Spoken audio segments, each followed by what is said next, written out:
Bonjour, voici une petite capsule pour t'aider à faire ton devoir raisonné de la semaine du 18 janvier. Alors, je vais y aller avec le numéro 1 et je vais t'expliquer les deux méthodes qu'on a vues en classe. Alors, on va commencer par lire le problème. Judith achète 2 douzaines d'œufs. Lundi, elle utilise 1/6 des œufs pour faire un gâteau. Mardi, elle prend le 1/4 des œufs restants pour préparer des crêpes. Quelle fraction des œufs lui reste-t-il maintenant? Alors, la première chose à faire, c'est de souligner ce que je sais du problème. Alors, je sais que Judith achète 2 douzaines d'œufs. Lundi, elle utilise 1/6 des œufs pour faire un gâteau. Et mardi, elle utilise 1/4 des œufs restants, c'est important, pour préparer des crêpes. Et ce que je cherche, c'est quelle fraction des œufs lui reste-t-il maintenant? Alors, la première façon de faire, je vais te la montrer. Je vais commencer avec celle-là. Alors, premièrement, 2 douzaines d'œufs. On sait qu'une douzaine, c'est 12 œufs. Alors, 2 fois 12, je sais que j'ai 24 œufs.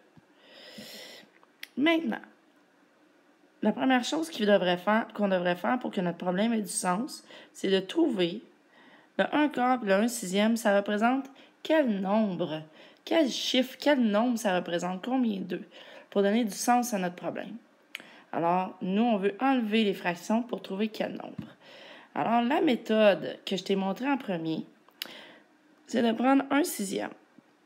Ça veut dire quoi, 1/6? Ça veut dire que, admettons que j'ai 6 œufs au total, parce que le dénominateur représente toujours le total, le tout. Alors, mettons que j'ai 6 œufs, j'en prendrais seulement un pour faire un gâteau. Moi, j'en ai pas 6, j'en ai 24. Alors, la première chose que je t'ai montrée, c'est de faire une équivalence.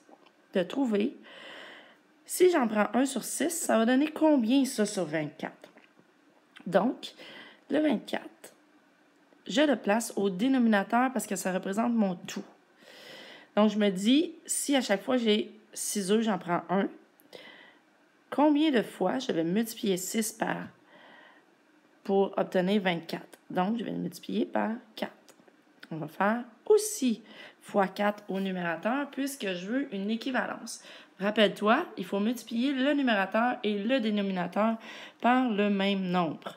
Donc, j'ai multiplié 6 par 4, je vais faire la même chose en haut. Donc, j'ai 4 œufs que je vais utiliser pour faire mon gâteau. Maintenant, je peux barrer 1/6 pour donner du sens à mon problème. Je vais savoir que j'ai 4 œufs pour faire le gâteau. Mais au départ, j'avais 24 œufs. Donc, je vais soustraire 24 moins 4. Il me reste maintenant 20 œufs. Mardi, elle prend le 1/4 des œufs restants. Alors, les œufs qui restent, c'est 20. Alors, si je prends 1/4 des œufs restants, je fais l'équivalence. Ça veut dire qu'à chaque fois que j'ai 4 œufs, j'en prends un pour faire des crêpes. Mais moi, je n'ai pas 4 œufs, j'ai 20 œufs. Alors, qu'est-ce que je fais à 4 pour avoir 20? Je multiplie par 5. Et je multiplie aussi le numérateur par 5, ce qui fait 5. Donc, j'utilise 5 œufs, pour faire les crêpes. Je remplace 1/4 par 5. Il me reste combien d'œufs maintenant? C'est la question. Quelle fraction des œufs lui reste-t-il? Donc, si j'avais 20 œufs, que j'en utilise 5 maintenant que je sais qu'1/4 c'est 5, 5 pour les crêpes, je vais faire 20 moins 5. Il me reste donc 15 œufs. Quelle fraction? Donc, il me reste 15. Et le dénominateur, c'est le tout. J'avais 24 œufs. Quelle fraction des œufs? Donc, j'avais 24. Je vais écrire 15 sur 24. C'est la réponse que je devrais obtenir. Alors maintenant, je vais te montrer la deuxième façon de faire. Alors, on avait au départ 24 œufs. Et le lundi, elle utilise le 1/6 des œufs. Donc, 1/6 des œufs. Des œufs au total, on sait qu'il y en a 24. Alors, comme je te l'ai déjà mentionné en classe, tu sais que 1/6 des ou du ou de, ça veut dire fois. 1/6 fois 24. Alors, comme je te l'ai déjà mentionné, tu peux d'abord multiplier 1 fois 24 et la ligne ici, tu sais que ça veut dire diviser.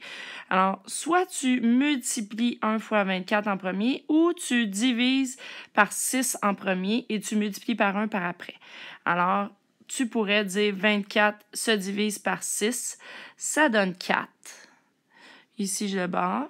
Donc, il me reste un 1 parce que 24 divisé par 6, ça fait 4. 4 unièmes, dans le fond. Et ensuite, je fais 1 fois 4, ce qui donne 4. Si tu avais décidé de faire 1 sixième fois 24 et de multiplier par 24 en premier, 1 fois 24, le numérateur fois le numérateur, je vais faire 24.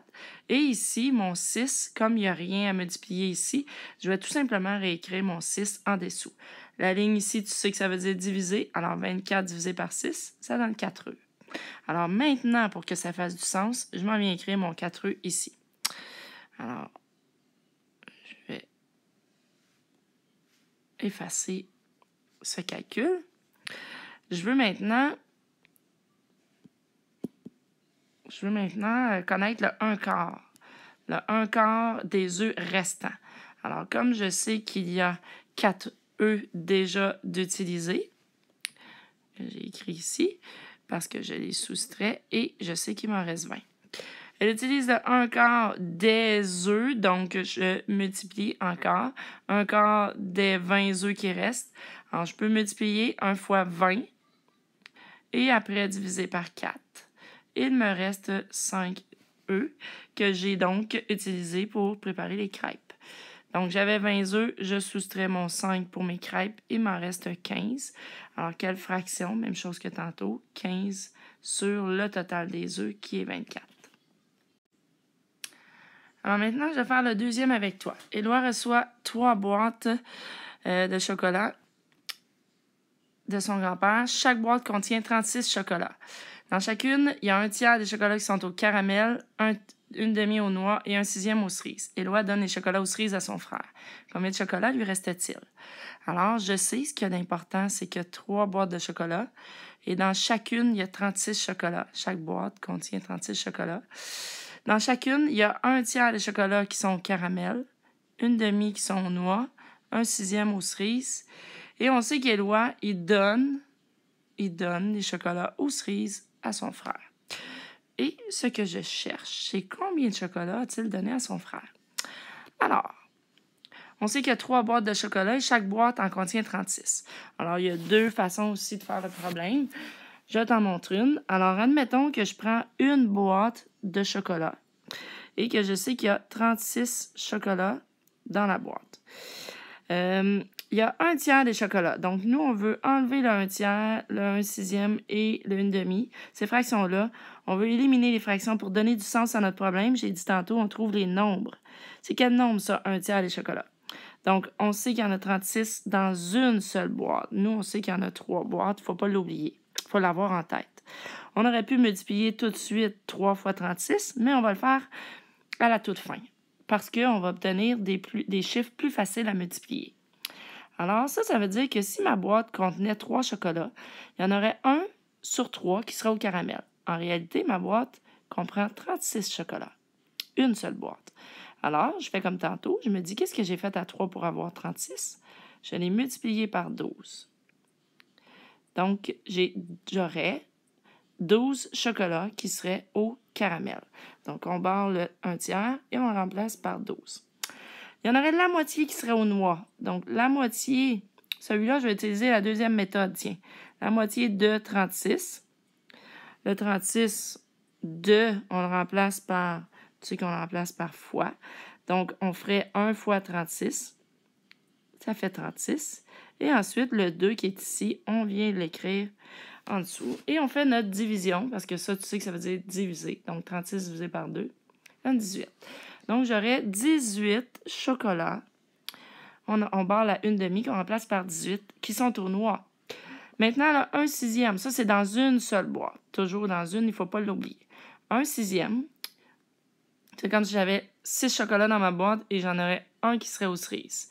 Donc, le 1 sixième, ça représente combien de chocolats aux cerises sur 36?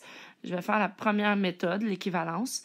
Donc, qu'est-ce que j'ai fait à 6 pour avoir 36? je vais multiplier par 6. Donc, ce que je fais au dénominateur, je le fais aussi au numérateur, puisque je veux, je l'oublie pas ici, puisque je veux avoir des fractions qui sont équivalentes, je ne dois pas oublier de multiplier le numérateur par le même nombre que j'ai multiplié le dénominateur.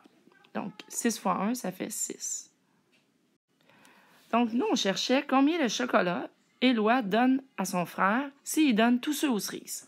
Alors, dans une boîte, je sais que j'ai, ça c'est ceux aux cerises, le 1/6 qui est ici.